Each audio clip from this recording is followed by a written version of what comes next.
Hello friends, welcome to my channel. आज हम discussion करने वाले हैं हमारे प्री नेटल विज़िट के बारे में। प्री नेटल विज़िट जनरली आपके लास्ट पीरियड से विद इन 6 to 8 वीक्स के बीच में करना पड़ता है। प्री नेटल विज़िट से पहले सबसे इम्पॉर्टेंट होता है आपके ऑब्स्टेट्रिशियन का सिलेक्शन। जनरली ऑब्स्टेट्रिशियन के सिलेक्शन के लिए हम फ्रेंड्स का, फैमिली का, रिलेटिव्स का, ये सब का ओपिनियन लेते हैं। किसी का पास्ट एक्सपीरियंस रहता है, वो सब के बेसिस पे, या फिर सोशल फोरम पे जाके, या फिर आपकी सोसाइटी का कोई अगर ग्रुप हो तो डिफरेंट लेडीज़ के एक्सपीरियंस के बेसिस पे आप सेलेक्ट कर सकते हैं। सेकेंड, डॉक्टर के सिलेक्शन का एक और क्राइटेरिया होना चाहिए कि बहुत सारे डॉक्टर्स जो रहते हैं वो नॉर्मल डिलीवरी में बहुत स्पेशलिस्ट होते हैं, मतलब वो बहुत स्ट्रेस करते हैं नॉर्मल डिलीवरी के लिए।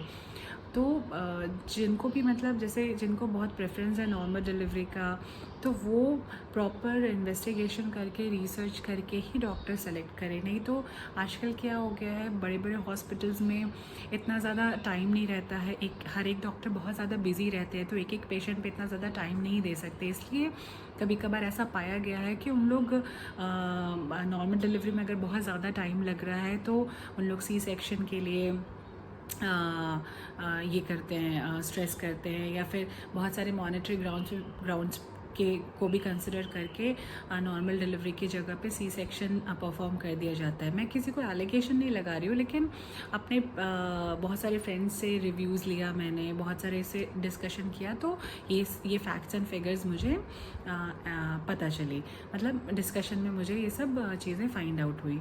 तो ये सब फैक्टर, क्राइटेरिया, डिस्कशन, रिसर्च, ये सब करके ही आप एक अच्छे डॉक्टर का सिलेक्शन करें जो आपको इमोशनल लेवल पे बहुत ज़्यादा सपोर्ट कर सके। बिकॉज़ ये पूरे प्रेगनेंसी के टाइम में हार्मोनल चेंजेस की वजह से बहुत सारा इमोशनल टर्बुलेंस होता है माइंड में, बहुत सारी चीज़ें होती हैं जो मतलब आपको जिसमें आपको सपोर्ट की ज़रूरत पड़ती है। तो एक गुड डॉक्टर वही होता है जो आपको आपके डाउट्स अच्छे से क्लियर कर सके, आपको हर लेवल पे अच्छे से सपोर्ट कर सके।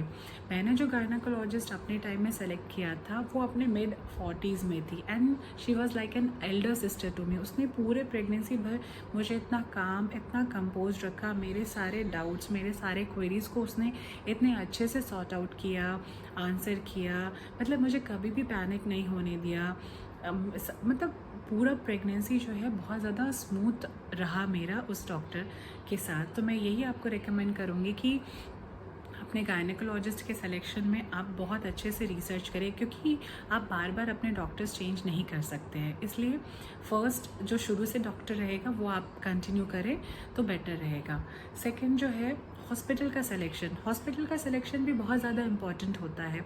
बहुत सारे पैरामीटर्स और फैक्टर्स हैं जो आपको कंसिडर करने पड़ेंगे। फर्स्ट जो है कि लाइक अगर आप पेनलेस नॉर्मल डिलीवरी चाहते हैं तो एपिड्यूरल करके आता है। एपिड्यूरल आपको दिया जाता है जिससे आप पेनलेस नॉर्मल डिलीवरी भी करा सकते हैं। तो ये फैसिलिटी सारे हॉस्पिटल्स में अवेलेबल नहीं रहती हैं, तो ये आप चेक कर लेंगे सारे हॉस्पिटल, मतलब जो भी हॉस्पिटल आप सेलेक्ट कर रहे हैं उसमें ये फैसिलिटी है कि नहीं है। सेकंड जो है हॉस्पिटल पॉलिसीज़ आप देख लीजिएगा। लाइक बहुत सारे लेडीज़ चाहती हैं कि डिलीवरी रूम में उनके पार्टनर, उनके स्पाउस जो हैं उनके साथ रहें, तो सारे हॉस्पिटल्स ये परमिट नहीं करते। जो छोटे मोटे हॉस्पिटल्स रहेंगे वो सारे, शायद बहुत सारे हॉस्पिटल्स आपको ये परमिशन नहीं देती हैं। तो ये आप एक बार हॉस्पिटल की पॉलिसी रिव्यू कर ले, डॉक्टर से एक बार बात कर ले, तो वो ज़्यादा बेटर रहता है। थर्ड जो पॉइंट आपको ध्यान में देना पड़ता है हॉस्पिटल सिलेक्शन के लिए कि वो हॉस्पिटल्स आपके मेडिक्लेम पॉलिसी के अंडर रजिस्टर्ड है कि नहीं है। अगर मेडिक्लेम पॉलिसी के अंडर रजिस्टर्ड नहीं है तो देन आपको फिर बाद में रीइंबर्समेंट करवाना पड़ेगा, और अगर मेडिकल पॉलिसी के अंदर रजिस्टर्ड है तो you can go for cashless treatment. और लास्ट जो रहता है कि जो आपको सी सेक्शन का जो एक्सपेंस रहेगा और नॉर्मल डिलीवरी का एक्सपेंस, वो आप पहले से क्लैरिफाई कर ले हॉस्पिटल के टीम से डिस्कस करके, ताकि फिनेंसेस मैनेज करने में आपको कोई प्रॉब्लम ना हो। क्योंकि जनरली क्या रहता है, बहुत सारे मेडिक्लेम पॉलिसी जो रहती हैं वो मैटरनिटी कवर नहीं करती हैं, और अगर मैटरनिटी कवर करती भी हैं तो एक सर्टन एक्सपेंस तक ही कवर करती है। लाइक मेरे केस में जो पॉलिसी हमारी कंपनी ने हमको दिया था, तो नॉर्मल डिलीवरी के लिए 25,000 था था max to max limit, and C section के लिए इट वाज 40,000। सो ये आप ज़रूर एक बार चेक कर लें अपने मेडिक्लेम पॉलिसी से, ताकि आपको एक्सपेंस में कुछ इश्यूज़ ना हो और ये सारा जो प्रोसेस रहे वो बहुत ज़्यादा स्ट्रीमलाइन हो सके। तो अभी आपका डॉक्टर का सिलेक्शन हो गया, हॉस्पिटल का सिलेक्शन हो गया। देन जब आप फर्स्ट प्रीनेटल विज़िट के लिए जाती हैं तो मैं ये रेकमेंड करूँगी कि आप सारे जो लिस्ट ऑफ पॉइंट्स हैं, मतलब क्या क्या क्वेरीज़ हैं, क्या क्या क्वेश्चंस हैं जो आप डॉक्टर से पूछना चाहती हैं, वो सारे पॉइंट लिस्ट आउट कर ले ताकि कुछ भी मिस ना हो जाए। क्योंकि बहुत बार ऐसा होता है कि हम जाते हैं, माइंड में बहुत सारी चीज़ें रहती है कि हमको ये पूछना है, ये भी पूछना है, वो भी पूछना है, लेकिन डॉक्टर के सामने वो सारे क्वेश्चंस उस टाइम में माइंड में नहीं आ पाते हैं।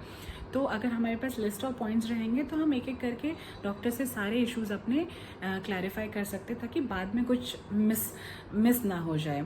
दूसरा है कि आपका अगर प्रीवियस प्रेगनेंसी था, अगर ये जैसे अभी करंट प्रेगनेंसी आपका सेकेंड या थर्ड प्रेगनेंसी है, तो प्रीवियस प्रेगनेंसी के आप सारे रिकॉर्ड्स लेके जाएं। और अगर कुछ आपके मेडिकल कंडीशंस हैं, प्रीवियस कुछ सर्जरी हुआ था, तो आई वुड रिकमेंड कि उसके भी सारे रिकॉर्ड्स आप लेके जाएं। और अगर कुछ आप मेडिकेशन पे हैं तो वो मेडिकेशन के सारे डिटेल्स आप डॉक्टर से क्लियरली डिस्कस कर लें, उनकी भी फाइल्स आप लेके जाएं ताकि डॉक्टर आपको गाइड कर सके कि वो मेडिकेशन आप कंटिन्यू कर सकते हैं कि नहीं सकते हैं during the complete course of pregnancy. तो ये सारे पॉइंट्स आपको कंसिडर करके रखने पड़ेंगे during your first prenatal visit. अब मैं आपको बताती हूँ कि फर्स्ट प्रीनेटल विजिट में आप क्या क्या चीज़ें एक्सपेक्ट कर सकती हैं।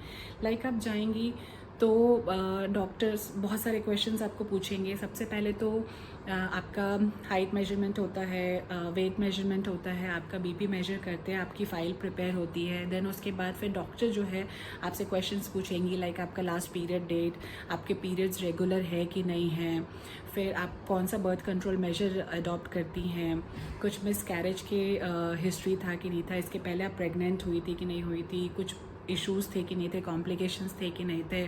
फिर अगर प्रीवियस जो आपका बर्थ है वो वेजाइनल हुआ था या सी सेक्शन हुआ था, चाइल्ड में कोई बर्थ डिफेक्ट तो नहीं है, आपका लेबर पेन कैसा था, स्मूथ था, कितने घंटे थे, क्या थे, ये सारे जो अभी आपके प्रीवियस उसके बारे में है, डिलीवरी के बारे में, वो सारे क्वेश्चंस आपसे वो क्लियर करेंगी। आपका कुछ मेडिकल कंडीशन है कि नहीं है, कुछ फैमिली में मेडिकल हिस्ट्री है कि नहीं है, कुछ आपका ब्लड ग्रुप क्या है, फिर आपके कुछ इन्फेक्शंस हैं, कुछ एलर्जी है, ये सारे क्वेश्चंस आपसे डॉक्टर जो है वो क्लैरिफाई करेगी।